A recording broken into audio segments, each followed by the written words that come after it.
are certain people who live to eat, and there are others who simply eat to live. But my understanding is that no matter which maxim you swear by, right, whichever the case may be for you, the fact remains that we all have a very, very deeply personal, intimate, very strong relationship with food, whether we are aware of it or not.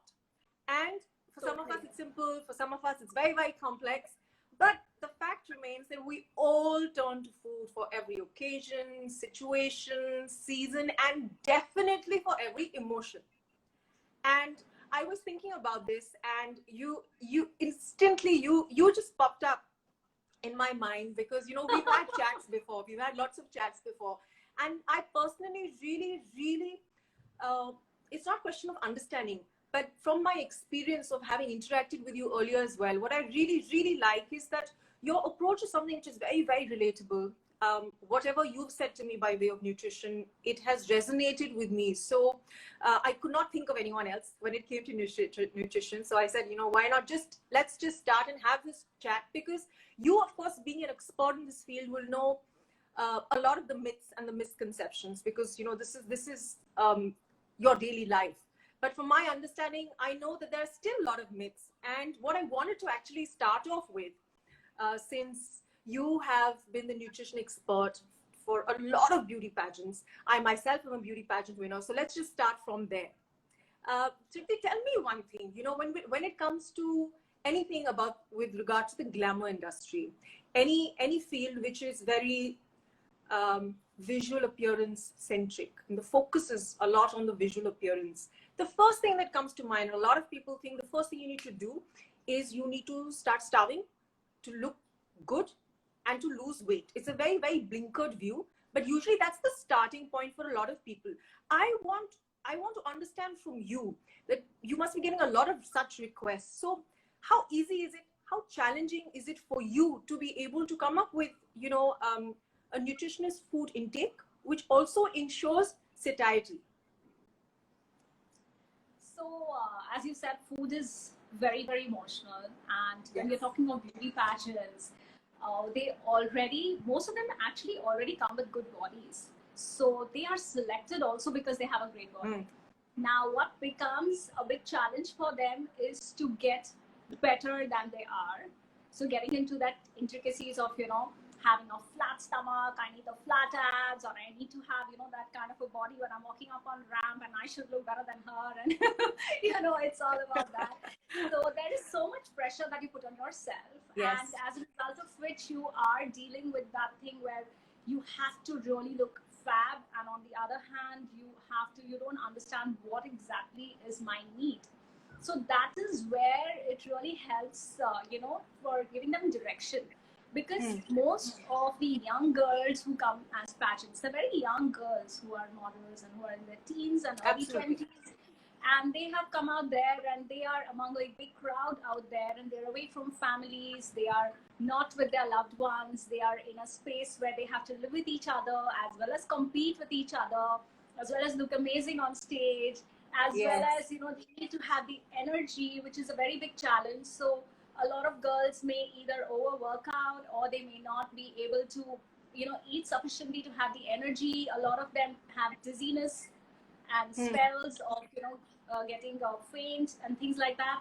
So what really matters is to help them identify what is a balanced approach for them. So if they're looking at a flat stomach, this is the kind of exercise, this is the kind of food, that's it, that is your goal. Don't try doing anything more than that.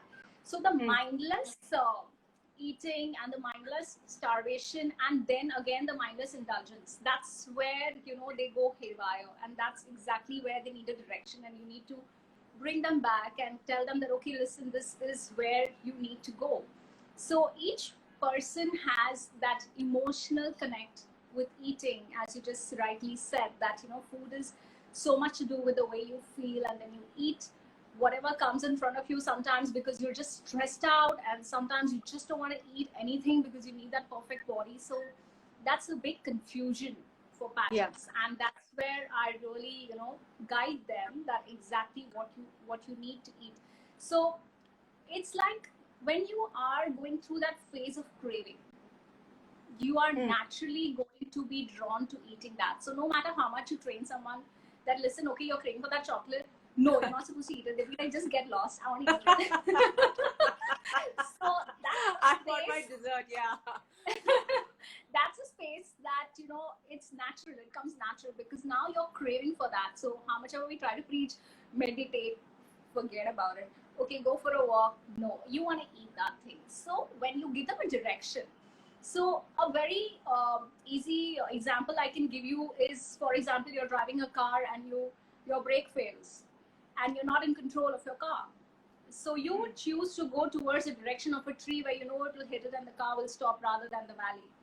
Yeah. So when you have a direction, that when I have this phase where I'm going into that emotional, I'm falling into that emotional well, I need to choose the right food. So for someone who is having acidity, which is a very, very big problem with young girls, models, pageants, and in fact many people. And she says, I'm craving dessert.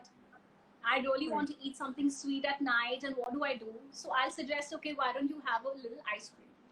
Have a little ice cream, mix a little mango in it, and that'd be great. Yeah. So the person is satisfied with the little ice cream, and plus there is no acidity. So there is a direction. And in addition to that, what you can do to combat it in the morning. So, okay, fine. This is the kind of workout that I think you should do to make up for it. And what you're really looking at is that flat stomach. So giving them a direction to their cheat really, really makes a difference. And that's where they kind of, you know, have that balance of fulfillment. Otherwise, if we just put them through extreme deprivation, it doesn't work. So, like if Nikita says, I want to have a chocolate, I'll tell her, okay, fine. Carlo, no, please, you love a dark chocolate. Or else, I remember I used to tell you, okay, have one toast with egg. And you say, I have 1.5. I'm like, okay. So, you know, what I really like is, you know, with your approach is that, okay, the point is not to starve. The point is not that, okay, someone has a craving, someone wants to have something. Let's not deny it. Let's be smart about it. I think that is the bit that I really, really like. Yeah. Yes. And when it comes to cravings, when it comes to binge eatings, I think what makes a lot of sense is, if you reach that point, then I don't think that there is necessarily too much that you can do, which is something that you refer to in that very moment. But I think what makes a lot of sense is if we backtrack a little bit and try and understand what has given rise to that craving, or what is it that is leading to that binge eating. Either there is deficiency, or I don't know what other factors that, you know, there could be by way of nutrition. So there's an order. So yeah, there's an order. So what happens is a lot of people go into a strict regime. Okay, well, I'm not going to eat any sugar.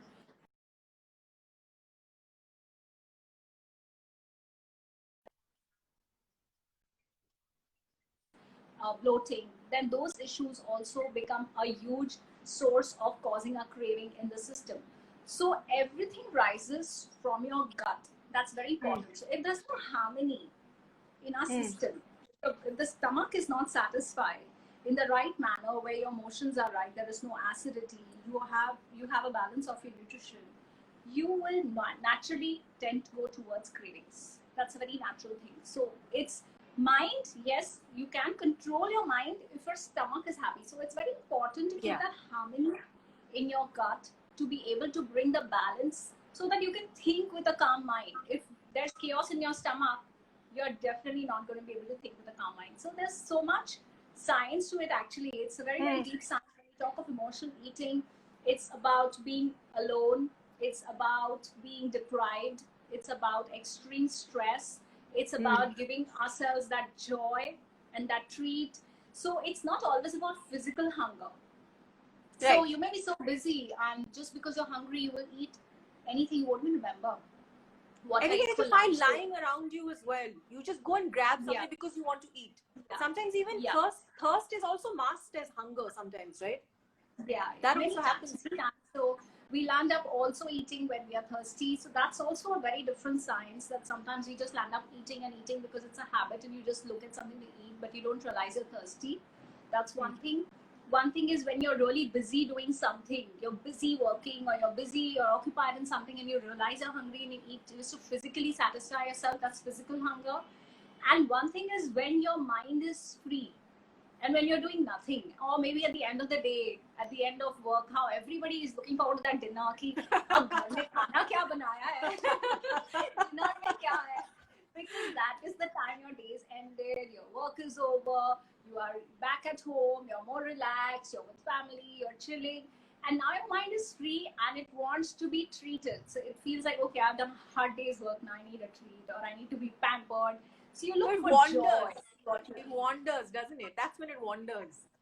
It wanders everywhere, all over the place. मीठा भी चाहिए, नमकीन भी चाहिए, dessert भी चाहिए. Yeah, so definitely, yeah. But Tripti, tell me then, you have spoken about gut health. Now, for someone who is not aware, okay, I might understand the term gut health and the fact that, one would want excellent gut health. But beyond the term, beyond just the, I don't know, just the intellectualization of it, how does one ensure that, they're able to maintain that gut health, which is so necessary for our entire system to work properly? So your basics are very important. So the fact that if you're not getting your motions regularly, there is constipation, gut health is an issue. If there is acidity, a burning sensation in the stomach, and there is a reflux, there is acidity. And if you're feeling bloated, uneasy, this could be combination of acidity and flatulence.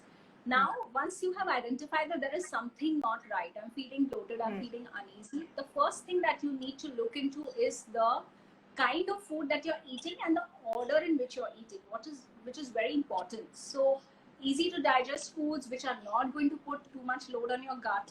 Yes, that's very important. That means things like curd rice, or maybe like a buttermilk, or you can just do like a roti and a light sabzi, which is easy to digest. So things like that, and a lot of fruits, avoid a lot of raw vegetables. So choose foods which are easy on your gut. But what you eat at what time of the day, the order in which you eat, the gap that you keep between your meals, the activity that you have in between your meals, that plays such a big role. So if you're going to eat like a big meal and then again after 2 hours you've eaten a big meal and then again after 2 hours, it's not digesting. It has to be spaced out to digest. Plus, what is working on your gut diet is very important for us to identify. So a lot of people just fall prey to, okay, this diet is what it's become very popular and I just don't follow this. But that doesn't work for everyone.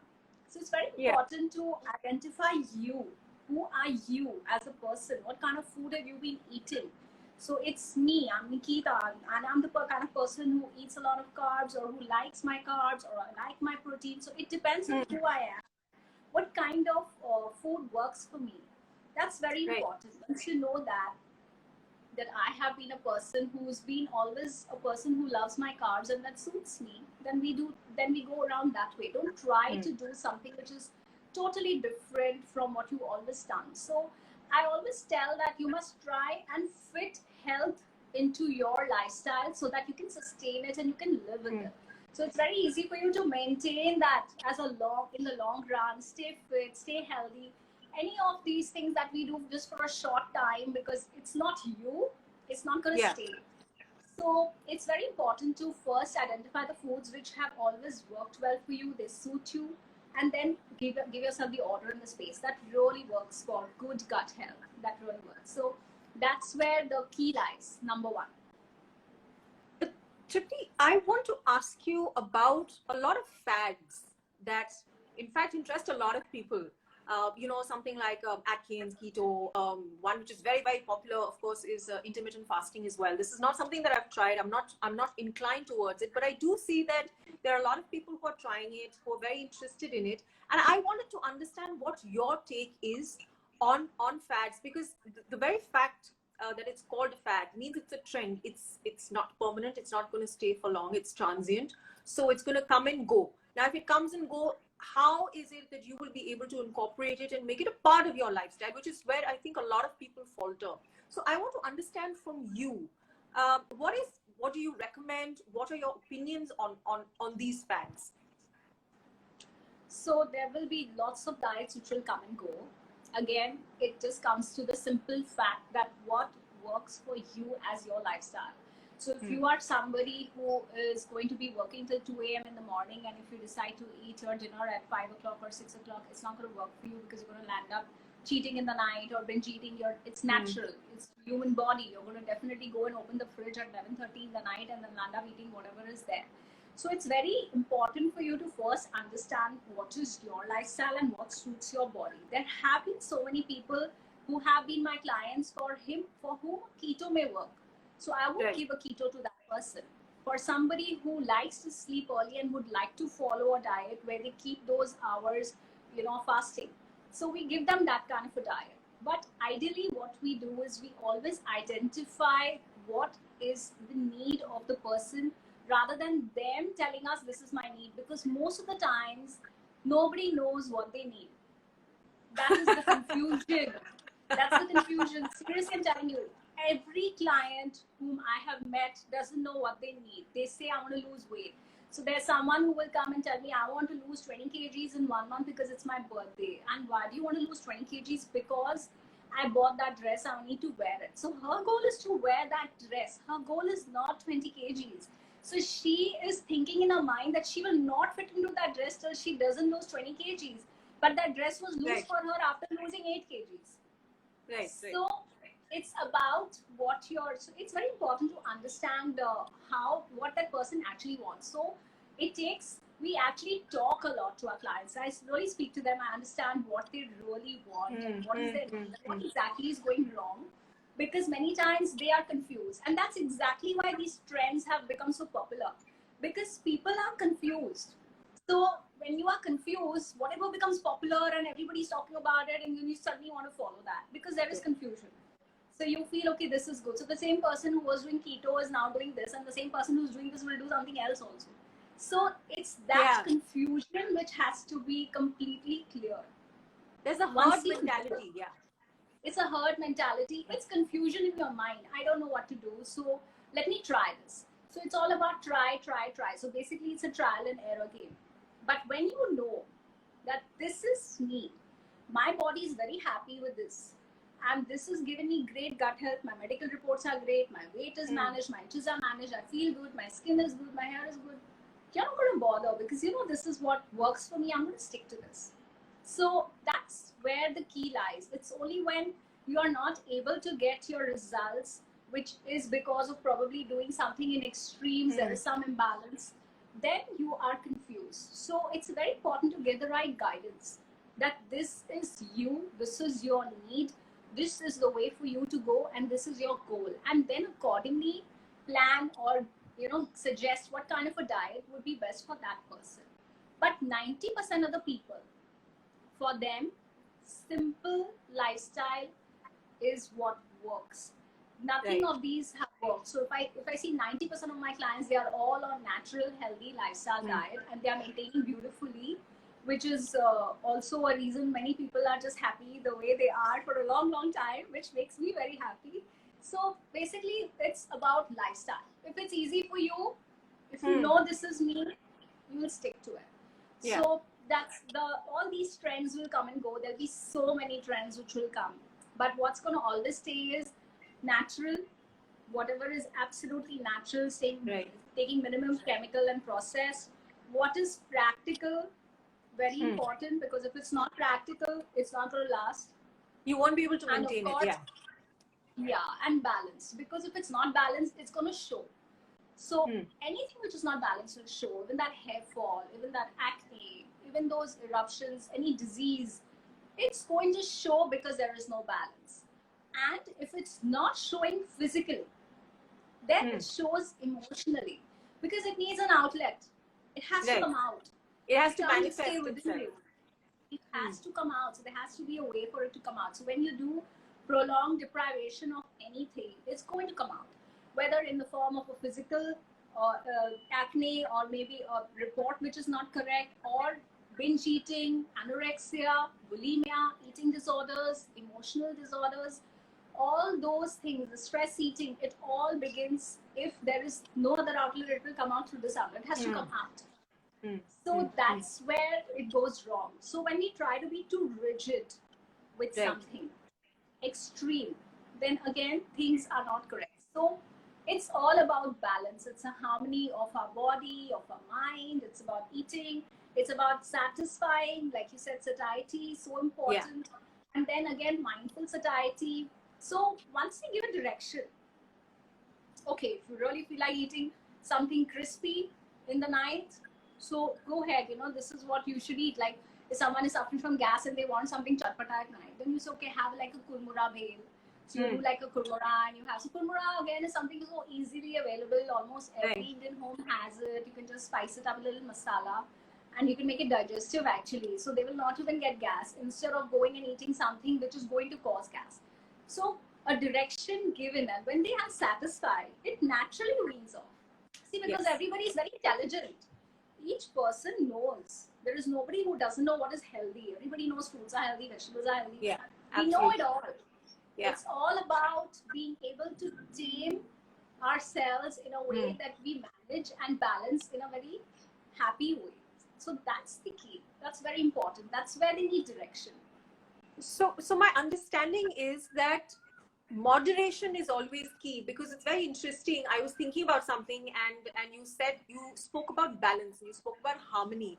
And even if we look at Ayurveda, Tripti, that's the principle that it works on. It works on the principle of balance. If your body is in a state of balance, then it'll be disease free. If there is an imbalance, then of course it's going to show itself, and it's going to manifest itself in some way or the other. Whether physically or emotionally, right? So this, in fact, was something that I was thinking of asking you, but you've already answered that. That do you then lean towards Ayurveda? Is that also something that principally is something that you're aligned with? Because if there is natural, so everything natural has its advantages and disadvantages. So there will be certain sciences of Ayurveda which should be very applicable. There would be certain sciences which would be applicable otherwise just through natural food. So nutrition, Ayurveda, they're all actually the same thing. We are basically talking about food and herbs. We're talking of spices. We're talking of everything in our kitchen. Now that kitchen, that food, it could be belonging to any family, but it's all about those natural seeds, herbs, foods, fruits, vegetables. It's just about how well you know your foods and how well you can use them. So you can utilize every part of every food actually, and that's where the whole science is about your food. Like when you see an apple, the skin can be used for something, the pulp for something, the seeds for something, then inside also the skin for something. So each and everything of every part of a fruit, a vegetable, a herb, a plant can be used for its medicinal and therapeutic and health nutritional properties. So I think that's all a blend. That's the beauty of nature, isn't it, Tripti? That anything and everything that you find naturally, first of all, it is in abundance, and it isn't only isolated by way of just one particular use. From a lot of your Instagram stories, I've been seeing that you've been using a lot of foods, especially seasonal, and that's the bit I also want to talk about after this. But a lot of foods, a lot of herbs, a lot of spices as well, which you are not advising only to be used as nutrition, and by that I loosely use the term food, but also as brilliantly for skincare. And from whatever I've been seeing, the results have been absolutely fantastic. So I want you to elaborate a little bit on this as well, something general which whoever is watching and listening. And in fact, there have been a lot of comments that have coming in, but I've been very engrossed in your responses. So I really like the integration of foods, herbs, spices, not only as food which you can take for yourself, for your health, but also as skincare. So just elaborate a little bit on that as well. So of course, seasonal foods, as you said, makes a huge difference to our system. We are all, nature makes a huge difference to us. So when you say food for mood, or where you say seasonal food, it's all so much to do with human body. So right now it's very cloudy here, and it looks like it's going to rain. And then the minute you see that kind of weather, all you want to do is you want to probably eat something nice and hot. So this is very natural. So when the temperature drops, the body has a need to eat something to give it some heat. When the temperature cools down in winter, you again want to eat something thermogenic. You're looking for fuel as food. When the temperatures are high, it's hot, you want to hydrate. You don't feel like eating something.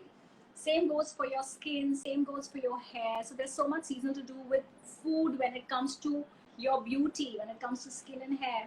So using most of these natural seasonal fruits and foods can work wonders, because when we are looking at something during the summertime, if you're looking like a mix of a mango, like I did a mango pack on my feed, and a lot of people have totally loved it and have shared amazing results. So how it's working so beautifully for your skin as a natural pack, as a natural DIY, because of the enzymes that you are getting out of your mangoes. You have your vitamins, you have your vitamin A, C, exactly the things which kind of make your skin a little, because of the tanning of your skin, which is during summer, it becomes a little dark and dull. This kind of naturally gives you brightness.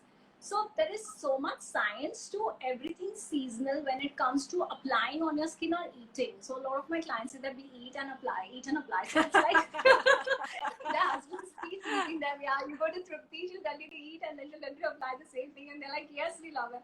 So the results are so beautiful because it's naturally not only giving you that necessary nutrition which comes from your vitamins and minerals internally, but also it is helping you get that radiance which you're really looking for, or curing that acne or those scars. So there is so much to it that you can, utilize from your nature when it comes to skin. And every combination is what we can create for different needs. So somebody who is having a very dry skin, we generally give them something like a yogurt based dip. If somebody is looking at scars, we do like a tomato puree dip. And somebody who is looking at something which is just for nourishment and detanning, we do something like a tahini. Okay, just make a sesame seed and probably add some more seeds in it and make a lovely face pack out of it and eat it too. So those are such simple combinations which we anyway make in our kitchen, and they have worked wonders with skin and hair. So why not? Why not utilize the most of nature and the most of seasonal, because that's what our body is craving for at that point of time. And nature is giving it to us. All we need to know is how to use it. That's it.